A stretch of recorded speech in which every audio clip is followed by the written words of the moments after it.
Baik, pada sore hari ini bukan saya yang akan menyampaikan firman Tuhan, tapi saya sebut saja sebagai senior saya, sedap.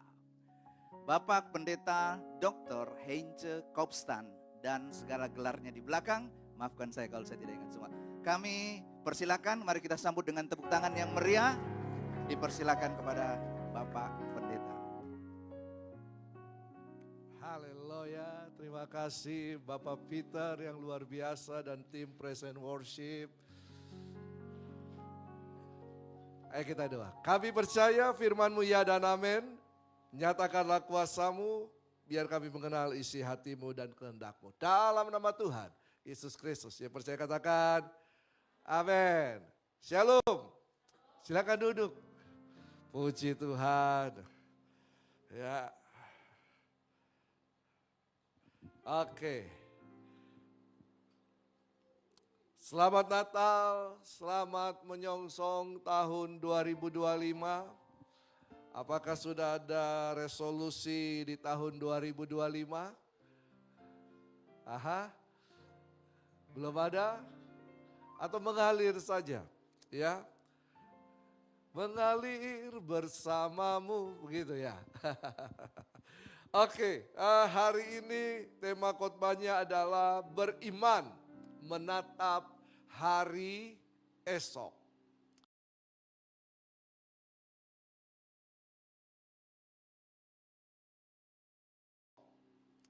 Kita menatap hari esok dengan iman keyakinan yang pasti bersama dengan Kristus Yesus. Amin. Nah, coba kita lihat bersama, nama saya tadi sudah diperkenalkan oleh Bapak Peter ya. Dan terima kasih untuk kesempatan yang diberikan oleh Bapak tim pengembalaan, koordinator tim pengembalaan di sini, Bapak Esra ya. Dan mari kita belajar bersama-sama. Coba kita lihat Yeremia 29 ayat 10 sampai yang ke-14. Yeremia 29 ayat 10 dan sampai yang ke-14. Sudah dapat? Ya, kita baca sama-sama. 1, 2, 3. Sebab beginilah firman Tuhan. Apabila telah genap 70 tahun bagi Babel, barulah aku memperhatikan kamu. Aku akan menepati janjiku itu kepadamu dengan mengembalikan kamu ke tempat ini. Sebab aku ini mengetahui rancangan-rancangan apa yang ada padaku mengenai kamu. Demikianlah firman Tuhan, yaitu rancangan damai sejahtera dan rancangan kecelakaan untuk memberikan kepadamu hari depan yang penuh harapan. Dan apabila kamu berseru dan datang untuk berdoa kepadaku, maka aku akan mendengarkan kamu. Apabila kamu mencari aku, kamu akan menemukan aku. Apabila kamu menanyakan aku dengan segenap hati, aku akan memberi kamu menemukan aku. Demikianlah firman Tuhan. Dan aku akan memulihkan keadaanmu dan akan mengumpulkan kamu dari antara segala bangsa dan dari segala tempat kemana kamu telah kucerai beraikan. Demikianlah firman Tuhan, dan aku akan mengembalikan kamu ke tempat yang dari mana aku telah membuangkanmu. Nah, ayat-ayat ini menceritakan tentang bagaimana Israel mengalami penghukuman dari Tuhan. Mereka dibuang, tapi kemudian ada janji dikembalikan posisinya.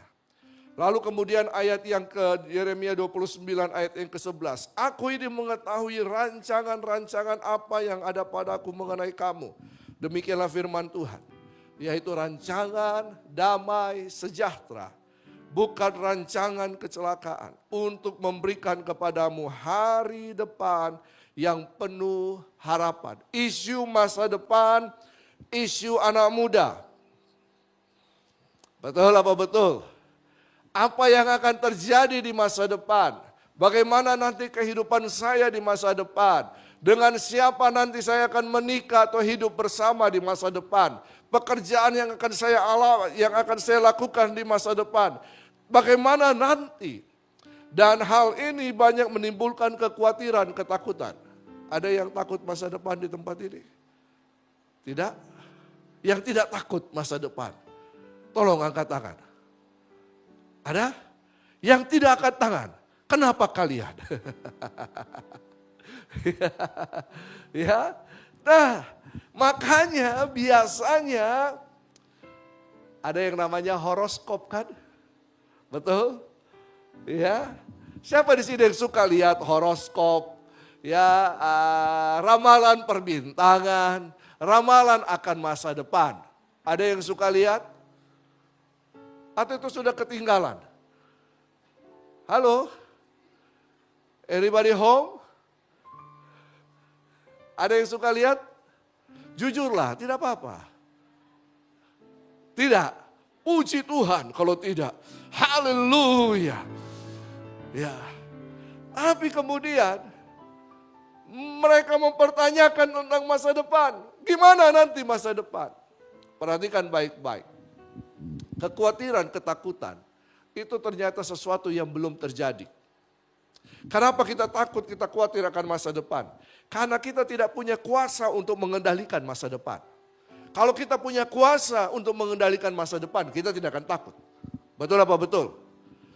Ya, misalnya, ada yang takut ujian matematika. Tapi ada yang biasa-biasa saja. Kenapa? Karena dia menguasai ujian matematika. Betul? Fisika dan sebagainya. Kalau kita menguasai, kalau kita bisa menguasai sesuatu, maka kita tidak akan takut, tidak akan khawatir. Tetapi mengenai masa depan sesuatu yang tidak pasti menurut manusia. Tetapi menurut Allah adalah hal yang pasti. Bahkan rancangan-rancangan yang telah Dia nyatakan dalam kehidupan kita, bahkan sebelum kita ada, hari-hari hidup kita telah ditulis di dalam kitab-kitabnya. Mazmur 139. Jadi sebelum kalian dan saya ada, itu Tuhan sudah menuliskan semuanya. Bagaimana hari-hari kehidupan kita. Jadi sebenarnya dalam kehidupan ini, Tuhan sudah memberikan rancangan. Tuhan sudah menetapkan masa depan kita. Masa depan itu tidak berhenti. Masa depan itu berprogres. Ayo, dari kecil, adakah yang mencapai cita-citanya? Kuliah misalnya. Atau beda dari cita-cita? Biasanya beda ya. Betul kan? Tapi misalnya, dia bercita-cita ingin jadi dokter. Ternyata dia sampai masuk fakultas kedokteran. Setelah ini, berarti ini kan masa depannya, betul kan? Apakah masa depannya berhenti di sini? Tentu tidak. Ya, dia bercita-cita untuk menjadi dokter yang baik, yang punya uang banyak, mobil mewah, harta melimpah. Bisa nggak tercapai? Bisa saja. Tetapi bagaimana dengan Tuhan? Tuhan sudah menetapkan rancangan. Apakah rancangan yang kita miliki sama tidak dengan rancangan Tuhan? Dalam hidup ini mari kita sesuaikan rancangan hidup kita dengan rancangan atau kehendak Tuhan atas kehidupan kita. Makanya ada kepastian dalam rancangan dan kehendak Tuhan. Ada kepastian akan masa depan kalau kita ada di dalam Tuhan. Bayangkan, coba kita pikirkan. Ini kehidupan kita, titik ini, ada titik hitam di sini. Ini titik hitam. Tuhan sudah merancangkan hidup kita ada di sini. Dan Dia telah menunggu kita di sini. Bisakah kita sampai ke sini? Bisa enggak? Bisa saja, asal hidup kita tidak terdistrak dengan macam-macam. Betul kan? Ya, pergaulan bisa membawa kita keluar dari jalur Tuhan. Apalagi kekecewaan hidup, apalagi masalah, tantangan, dan sebagainya. Sehingga kita tidak akan pernah bisa sampai kepada titik yang Tuhan rencanakan dalam kehidupan kita. Dan ketika kita tidak nyampe di situ, kita kecewa sama Tuhan. Kita menyalahkan Tuhan. Kenapa Tuhan tidak baik? Kenapa hanya masalah persoalan? Kenapa saya begini? Kenapa hidup saya terpuruk? Kenapa hidup saya tidak bernilai? Ternyata yang membuat kita tidak sampai ke sana karena kita tidak mempercayakan hidup kita untuk dituntun oleh Tuhan untuk berjalan sampai ke sana. Jadi jangan salahkan Tuhan. Kita yang harus, makanya Yosua diingatkan oleh Tuhan. Jangan menyimpang ke kiri dan ke kanan. Betul kan? Jalan terus, bertindaklah hati-hati. Renungkan firman Tuhan siang dan malam. Sehingga hidupmu berhasil dan beruntung. Anak muda dan siapapun kita butuh yang namanya pimpinan Tuhan. Karena itu kita harus mempercayakan hidup kita kepada Tuhan. Kita harus mempunyai iman yang teguh di dalam Tuhan. Dunia bisa mengatakan banyak hal. Dunia bisa menawarkan banyak hal. Tapi satu hal yang pasti, semuanya yang ditawarkan oleh dunia adalah sia-sia. Tidak ada yang amin. Tapi yang pasti, apa yang ditawarkan oleh Tuhan, rancanganku bukanlah rancangan kecelakaan. Rancanganku adalah damai sejahtera. Rancanganku, aku akan memberikan masa depan yang cerah terhadap setiap kehidupan kita. Kita memang tidak bisa melihat hari depan. Slide berikutnya. Meskipun keinginan itu selalu ada. Makanya biasanya orang mencari yang namanya ramalan. Ya, bagaimana keadaan masa depan? Ya, kalau di dunia barat ada yang bola kaca itu, di situ mereka pergi ya ke kaum gypsy itu untuk mencari ramalan, baca tangan, kartu tarot, sebagainya. Ya, bahkan hari-hari ini bahkan beberapa itu yang sangat terkenal, apa itu namanya itu, yang punya malaikat apa itu? Hudam?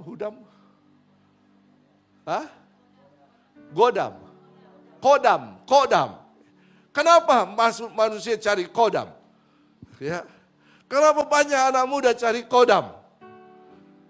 Hal ini membuktikan bahwa dia takut akan kehidupan ini. Betul? Apa betul? Kalau tidak takut, biasa aja kan? Cuekin aja, dijogetin aja, betul kan? Tapi karena takut, maka dia cari dekengan. Manusia tidak bisa memprediksi masa depan. Tapi sebagai orang percaya, kita harus menambatkan harapan kita, masa depan kita dalam tangan Tuhan. Saya ingat dulu ada stiker yang bentuk tangan begini. Baru di tengahnya ada tempat foto. Om Pit kenal ini? Stiker ini, baru ada tulisan di bawah, hidupku dalam tangan Tuhan. Alkitabku ada stiker itu. Ya, Alkitabku ada stiker dengan foto saya di dalam, hidupku dalam tangan Tuhan. Asik, hidupku dalam tangan Tuhan tertulis di situ, tapi tingkah laku meninggalkan Tuhan. Makanya kadang-kadang karena kita punya keinginan, tapi kita tidak punya keyakinan. Ini dia. Nah, oleh karena itu kita harus menaruh iman kita sepenuhnya pada diri Yesus Kristus Tuhan. Kenapa harus Yesus? Karena Kristus itu bicara dia Raja. Tuhan itu bicara Kurios. Yang utama, yang empunya segala sesuatu. Yang awal, yang kekal. Apa itu kekal? Kekal itu tidak dibatasi oleh ruang dan waktu. Berarti Allah ada di luar waktu. Iya, dia bisa melihat waktu manusia. Perjalanan waktu manusia. Dia tahu, makanya dia bisa merancangkan hal-hal yang dalam kehidupan manusia masa depannya. Karena dia di luar waktu. Bayangkan kita lagi melihat sebuah meja yang ada urutan waktu tahunnya. Kita lagi di luar, kita bisa melihat kejadian demi kejadian yang akan terjadi, bahkan yang sudah terjadi, betul kan? Tuhan seperti itu. Dia beyond dari waktu, lebih dari waktu. Dia yang awal, dia yang akhir. Dia yang mengetahui waktu-waktu kehidupan kita. Oleh karena itu, hal yang pertama yang harus kita lakukan adalah mari kita percaya janji-janjinya. bahwa janji-janji Allah itu pasti akan digenapi. Ya, tapi digenapinya kapan? Bukan dengan waktu kita. Slide berikutnya. Janji-janji Allah itu akan digenapi. Manusia banyak berjanji. Kekasih hati kita banyak berjanji. Tapi ya mudah-mudahan ditepati. Ya, langit dan bumi akan kuseberangi. Iya, katanya. Iya, manusia berjanji. Faktanya manusia banyak mengingkari. Makanya ada lagu dangdut. Kau yang berjanji, kau yang mengingkari. Ya, ada janji, ada ingkar. Tetapi apa yang telah kita baca, ayat-ayat ini sungguh meneguhkan kita. Bahwa Allah yang berjanji 70 tahun aku akan memulihkan kembali Israel. Dan itu terjadi. Kalau kita lihat sepanjang sejarah Israel, apa yang telah disampaikan Tuhan sebelum kejadian itu. Kejadian di Israel itu sudah terjadi. Kita bisa telusuri dari awal. Apa yang dijanjikan, apa yang diperintahkan Tuhan, apa yang disampaikan Tuhan. Itu terjadi. Berarti Allah kita adalah Allah pemegang janji. Kalau perjanjian itu harus ada dua pihak, betul kan? Allah berjanji akan membawa kita kepada titik di sini. Tetapi kita harus melakukan bagian kita, yaitu apa? Berjalan mengikuti kehendaknya. Supaya kita bisa sampai di apa yang dijanjikan oleh Tuhan. Tidak bisa tidak ada jalan yang lain walaupun banyak jalan ke Roma.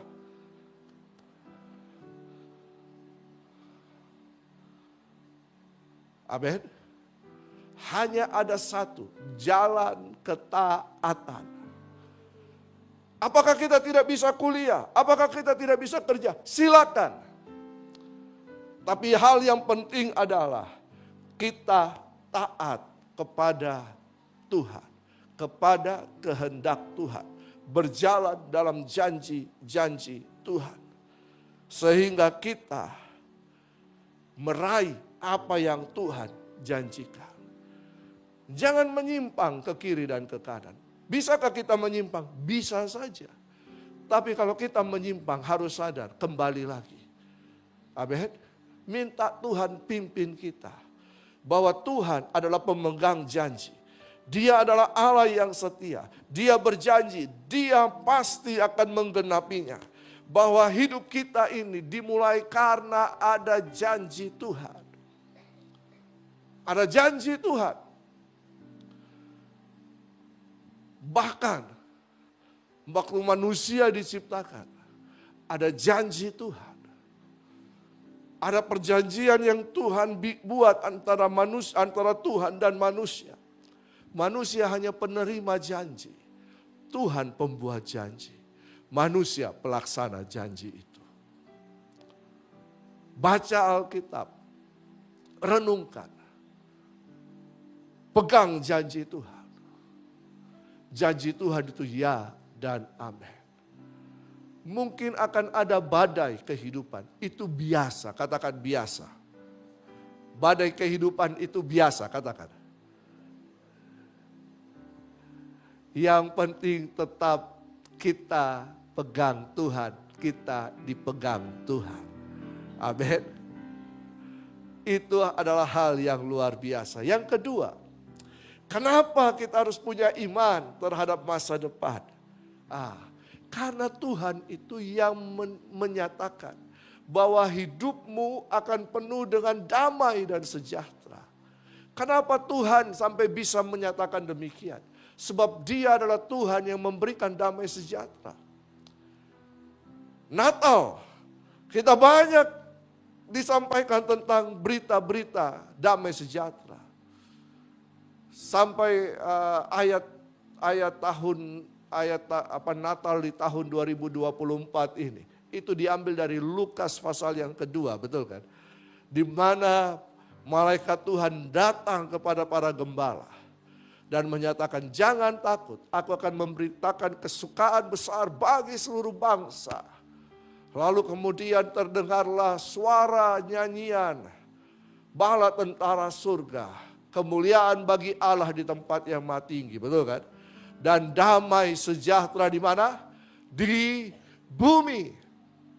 Yesaya, Mika menubuatkan bahwa Allah, bahwa Yesus yang akan datang, dialah Raja Damai yang akan memberikan damai sejahtera. Ketika Yesus ada di muka bumi sebelum dia naik ke sorga, sebelum dia disalibkan naik ke sorga, dia berkata, damai sejahteraku kuberikan kepadamu. Damai sejahtera yang diberikan Tuhan beda dengan damai sejahtera yang dari dunia.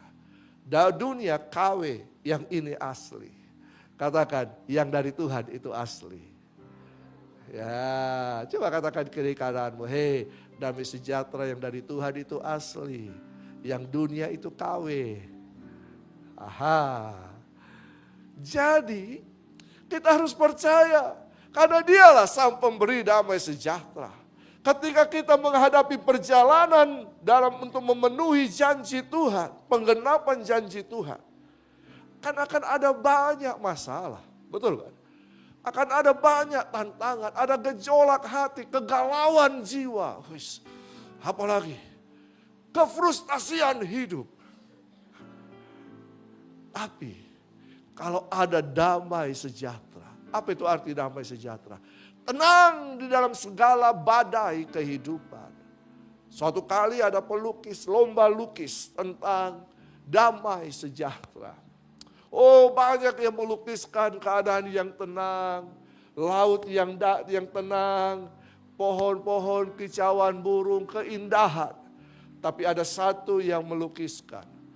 Ada suasana badai, ombak, menghantam pantai, batu karang dan sebagainya. Tetapi ada satu burung kecil yang sedang hinggap di dahan dan kemudian dia bersiul-siul. Itulah gambaran damai sejahtera. Kehidupan bisa bergelora. Keadaan bisa sukar. Badai. Tapi kita tetap tenang menghadapinya. Itu damai sejahtera. Dan ini mahal, bos. Ini hanya ada di dalam Yesus. Dunia menawarkan dengan apa? Minuman keras. Dunia menawarkan dengan apa? Narkoba, bukan nasi kondro bayau. Ya. Dunia menawarkan dengan segala cara. Memang asik. Siapa bilang tidak asik? Asik,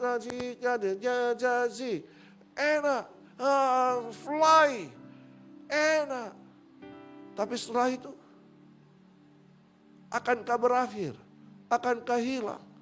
Tidak. Justru tambah sakit kepala. Tapi Yesus menawarkan damai sejahtera yang sesungguhnya. Sebab dialah damai sejahtera itu. Makanya yang terakhir, kenapa kita harus punya iman? Sebab dia adalah Allah Immanuel. Katakan Yesus Immanuel. Apa artinya Immanuel? Apa artinya Immanuel? Immanuel itu terbagi atas dua kata. Immanu sama El. El Tuhan, Immanu ini manunggal. Tahu arti manunggal? Makanya kita punya gedung balai manunggal. TNI dan rakyat. Di mana itu? Gedung manunggal. Di depan rumah sakit Pelamonia. Tahukah arti manunggal? TNI saja punya slogan manunggal dengan rakyat. Tahukah kita apa arti manunggal? Manunggal itu tinggal bersama. Yohanes 1 ayat 1. Pada mulanya firman. Firman itu bersama-sama dengan Allah. Firman itu adalah Allah. Ayat 12, ayat 14, firman telah menjadi manusia dan tinggal bersama-sama dengan kita. Immanuel berarti Allah tinggal, bukan Allah hanya beserta. Allah tinggal, manunggal dengan setiap orang percaya. Berarti kalau Allah tinggal manunggal dengan kita, di manakah dia berada saat ini? Halo? Kalau anak-anak sekolah minggu ditanya, Yesus sekarang ada di mana? Ada di mana? Di sorga. Sorga itu di sana tuh. Kita di sini. Berarti tidak tinggal sama-sama kan? Halo? Yesus ada di mana? Slide yang ketiga. Nomor 3. Slide berikutnya. Yesus ada di mana? Anak sekolah minggu tahu. Yesus ada di hati. Yesus di hati. Tiada sukar, tiada sedih. Yesus di hati, oh Yesus di hati, tiada sukar, senang selamanya. Itulah Immanuel. Dia ada di dalam hati kita. Dia ada di dalam hidup kita. Dia tinggal di dalam kehidupan kita. Ketika kita percaya, kita katakan, Yesus, aku terima Engkau sebagai Tuhan dan Juru Selamat dalam kehidupanku. Jadilah Tuhan atas kehidupanku. Tuhan itu berarti kurios. Tuhan, penguasa. Penguasa tunggal atas kehidupan kita. Yesus ada di dalam kehidupan kita. Seharusnya kita tidak khawatir, kita tidak takut akan masa depan kita. Karena kita punya Yesus. Tidak ada yang amin. Kita tidak khawatir, kita tidak takut untuk berjalan sampai pada janji-janji penggenapan firman Tuhan. Karena Yesus ada dalam kehidupan kita. Yesus ada di hati kita. Dia ada dalam kehidupan kita. Ini menjadi sangat-sangat penting. Makanya dalam setiap kehidupan ini, jangan takut, jangan gentar, jangan bimbang, jangan galau. Kenapa? Ada Yesus. Ada Yesus. Iya Pak, tapi kan saya belum bayar uang SPP. Iya Pak, saya sakit. Ini ada sakitku berat. Tenang. Justru di saat-saat itu, engkau membutuhkan damai sejahtera dari Tuhan. Amin. Damai sejahteraku, ku berikan kepadamu. Damai sejahteraku, ku berikan kepadamu. Apa yang ku berikan tidak seperti dunia berikan, kata Yesus. Bisakah kita kekurangan? Ya, bisa. Bisakah kita sakit? Padahal Yesus ada di dalam kita. Bisa gak? Bisa kita terpuruk? Bisa. Tapi kalau kita percaya Yesus ada di dalam kita, ketika kita terpuruk, pemazmur berkata, kita tidak akan jatuh sampai tergeletak. Sebab ada tangan Tuhan, the invisible hand itu. Tangan yang tak kelihatan, tangan Tuhan itu yang menuntun, mengangkat kita kembali. Amin. Mungkin kita sedang kekurangan, tapi jangan takut.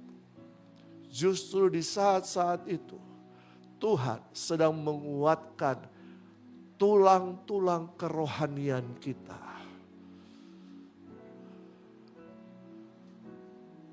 Sehingga apa? Kita bisa kuat untuk terus berjalan bersama dengan Dia. Ayat yang terakhir, slide terakhir. Mari kita baca sama-sama. Amsal 20 23 ayat 18. Amsal 23 ayat 18. 1, 2, 3. Karena masa depan sungguh ada dan harapanmu tidak akan, sekali lagi yang keras, 1, 2, 3. Karena masa depan sungguh ada dan harapanmu tidak akan. Harapan kita tidak akan hilang. Sebab kita berharap pada Yesus Kristus Tuhan. Amin. Kenapa harapan kita tidak akan pernah hilang? Karena Dia yang telah datang dari kekekalan. Sehingga Dia pun tahu kembali kepada kekekalan. Betul kan? Dia Allah, Sang Pengharapan kita. Yesus Kristus. Jadi jangan takut terhadap masa depan. 2025 banyak orang yang meramalkan akan banyak ada terjadi kegoncangan, baik secara politik, ekonomi, akan ada hal-hal yang susah. Oh, banyak yang orang-orang top meninggal. Ya, tahun 2024 juga banyak yang meninggal. Tahun 2023 juga banyak yang meninggal. Iya kan? Iya.